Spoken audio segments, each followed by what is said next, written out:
Sir আমাদের সব কথা শুনেছে যে আমরা কত হতদরিদ্র পরিবার থেকে এসেছি এবং পুলিশের এইবারের যে নিয়োগটা ছিল এসআই ওটা কতটা ফেয়ার ছিল, ওখানে কোনো মানে আনফেয়ারের কোনো কাজই ছিল না। স্যার সব কিছু জানতে পেরেছেন এবং স্যার আমাদের আল্লাহর দোহাই দিয়ে বলতেন আমি আমার পক্ষ থেকে আমি এত চেষ্টা করব, আমি এমনভাবে আশ্বাস দিয়েছেন যে উনি উপরের লেভেলে জানাবেন আমাদের কথা।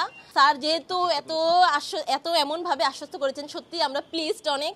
এবং আমি তো অপেক্ষা রাখতেছি না, আমি 321 জন বাইরে অপেক্ষা করতেছি তাদেরকে জানাবো।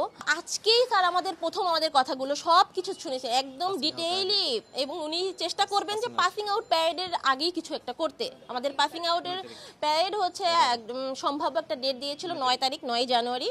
তো এখন আশা করি মানে আমরা হয় পাসিং আউট প্যারেডে যুক্ত হব, তা না হলে পাসিং আউট প্যারেডটা একটু পিছিয়ে দেবে, হয়তোবা আমরা সেখানে যুক্ত হওয়ার চেষ্টা করব।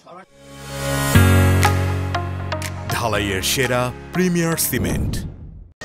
আর আমাদের দাবি ছিল যে আমাদের যেহেতু অন্যায়ভাবে বের করা হয়েছে আমাদের ওই পাসিমেন্ট একই সাথে পুনর্বহাল করা হোক। তো স্যার এই বিষয়ে আমাদের আশ্বাস দিয়েছেন যে যত দ্রুত সম্ভব স্যার এই বিষয়ে অফিসিয়ালদের উদ্যোগ যারা আছে তাদের সাথে বসবে এবং খুব দ্রুতই এটার বিষয়ে একটা সিদ্ধান্ত দেওয়া হবে। আমাদের যেহেতু 20 তারিখে নতুন পাসিং আউটের ডেট সম্ভব শুনতে পাচ্ছি, তো স্যারের কথা মতো আমাদের তার আগে এটা সিদ্ধান্ত আসবে। তো আমরা আমাদের পরবর্তী কর্মসূচি এটা বাইরে গিয়ে আমাদের সবার সাথে কথা বলে তখন পরবর্তী কর্মসূচি ঠিক করা হবে। আমাদের বের হওয়ার পর থেকে স্বরাষ্ট্র উপদেষ্টা, তারপরে আইজিপি স্যার, প্রধান উপদেষ্টা সবাইকে ধারক দেওয়া হয়েছে।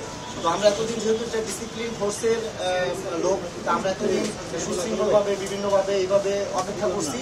তো অবশেষে স্যারের দেখাবে আমরা খুবই প্লিজ। তো স্যার আমাদের যেটা আশ্বাস দিয়েছেন যে খুব দ্রুতই আমাদের বিষয় সিদ্ধান্ত নেবে এবং যেটা স্বাধীনতার পর থেকে যেটা যুগযুগভাবে এইভাবে চলে আসছে যে বৈষম্যের শিকার বা কোনোভাবে চাকরিতে অনেক বছর পর স্যার যেটা বলছে যে আমি নিজেও এটা শিকার, তো আমিও চাই না যে তোমরা এভাবে ভোগান্তি পাও। স্যার এটা আমাদের আশ্বস্ত করছেন আমাদের বিষয়ে খুব দ্রুতই সিদ্ধান্ত নেবে। 4টা ধাপে অভিযোগ ছিল। প্রথম ধাপে ছিল যে আমরা মাঠে নাস্তা না করে হইচই করা, তারপর ক্লাসে অমনোযোগী থাকা, আর ক্লাসে যাওয়ার সময় সঠিকভাবে হেঁটে না যাওয়া এবং সর্বশেষ জাতি হচ্ছে যে কেন্দ্রীয় ডাবল মানে দৌড়ের সময় মানে আস্তে দৌড়ানো, যেগুলো খুবই পুরোটাই সবগুলোই মিথ্যা এবং বানোয়ার ছিল।